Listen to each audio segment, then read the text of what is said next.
जहाँ तक कि इस्लाम का सवाल है, एक मुसलमान बहुत अच्छा मुसलमान रह सकता है प्योर वेजिटेरियन बन के भी।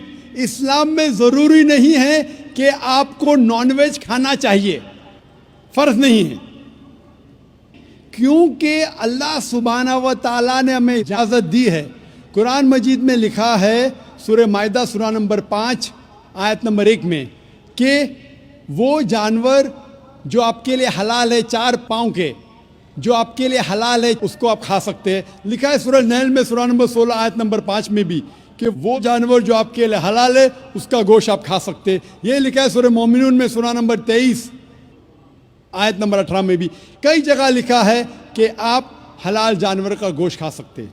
जब कुरान मजीद में हमारे खालिक, हमारा रब, हमारा अल्लाह सुब्हानहू व तआला परमिशन देता है तो हम क्यों ना खाएं। कुछ गैर मुस्लिम कहते हैं ठीक है आप जानवर खाते हैं, कोई एतराज नहीं, आप जानवर खाते कोई एतराज नहीं, लेकिन आप जब ज़बा करते हैं तो इतने तकलीफ से जानवर को क्यों मारते हैं? तड़पा तड़पा के क्यों मारते हैं? एक झटका दो जानवर मर गया।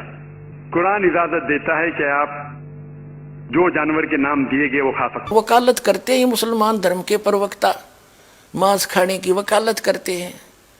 क्योंकि देखो, अगर कुरान शरीफ में या किसी पुराण में, वेदों में और गीता में मांस खाने का कहीं प्रावधान नहीं है।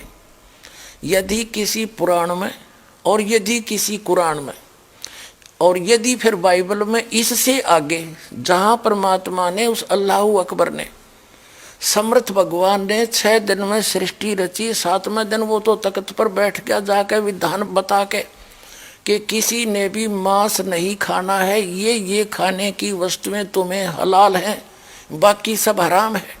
इससे आगे कोई लेख उल्लेख है, चाहे वो पुराण में है, चाहे कुरान में है, चाहे बाइबल में या तौरात में है, या चाहे अन्य किसी इंजिल में है या ज़बूर के अंदर है, वो अल्लाहू अकबर का आदेश नहीं है, वो किसी अन्य देव का आदेश है। उसका आदेश पालन करके आप उस अल्लाहू अकबर के विधान को तोड़कर दोषी बन जाओगे।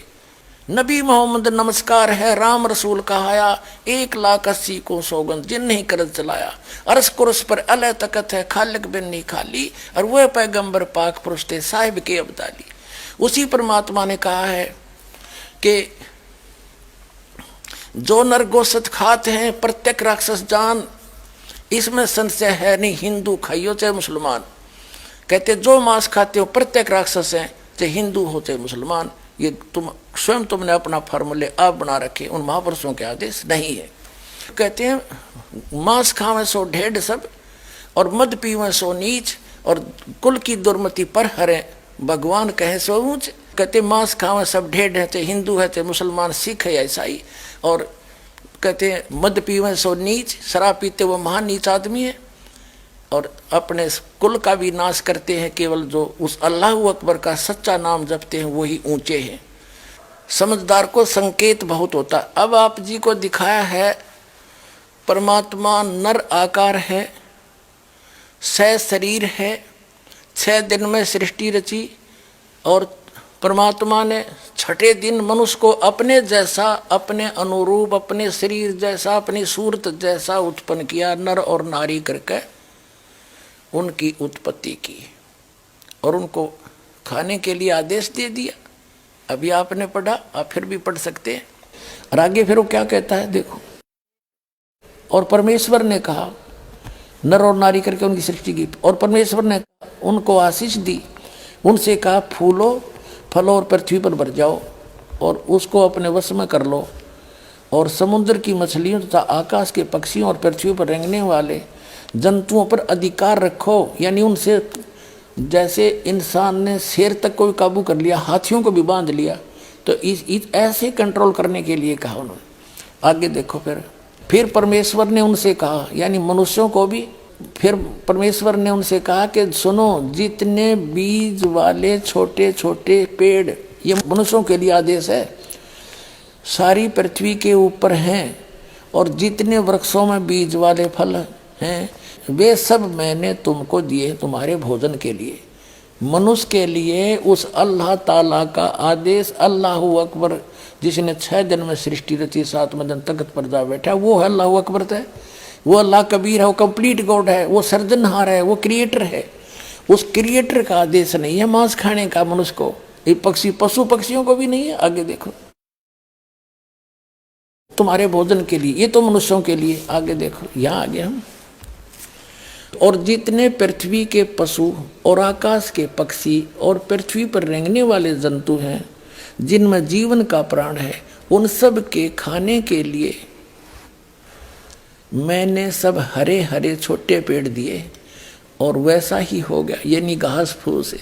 और तब परमेश्वर ने जो कुछ बनाया था वो देखा, तो क्या देखा, वह बहुत अच्छा है।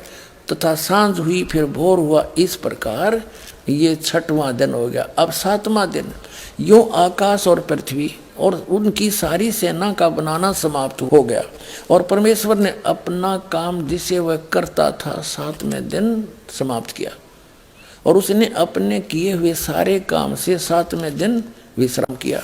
और परमेश्वर ने 7वें दिन को आशीष दी और पवित्र ठहराया, क्योंकि उसमें उसने सृष्टि की रचना के अपने सारे काम से विश्राम लिया। ठीक, अपने आत्माओं,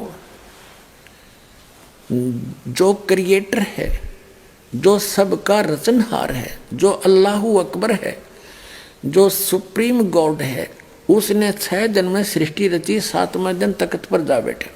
उसी के विषय में कुरान शरीफ में स्पष्ट किया है कि ये वही है। कुरान शरीफ का ज्ञानदाता कह रहा है, ये वही अल्लाह अकबर है जिसने 6 दिन में सृष्टि रची, 7वें दिन तख्त पर जा बैठा। उसकी खबर किसी बाखबर से पूछ लो, वो तो 7वें दिन सारी रचना रच कर चला गया। उसके बाद इस काल के अंतर्गत आ गया बागडोर, और इसने फिर अपने 3 पुत्रों को ड्यूटी दे रखी है। इस काल भगवान ने भी अपने 3 पुत्रों को, ब्रह्मा विष्णु महेश को ड्यूटी दे रखी आंखें संभालन की, तो वो आगे ही बागडोर संभाल ली। जब आदम और हव्वा को उस परमात्मा ने बना दिया, आदम को वचन से बना दिया, उसकी हड्डी से जैसे भी मानते हैं, हव्वा बना दी, ठीक है, वो तो उसको छोड़ दिया। फिर ले लिया इस काल ने कंट्रोल में, और इसको ले गया ब्रह्मा, क्योंकि उस सूक्ष्म वेद के अंदर कहा है कि वही मोहम्मद, वही महादेव, वही आदम, वही ब्रह्मा, दास गरीब दूसरा कोई नहीं, देख अपने घर में।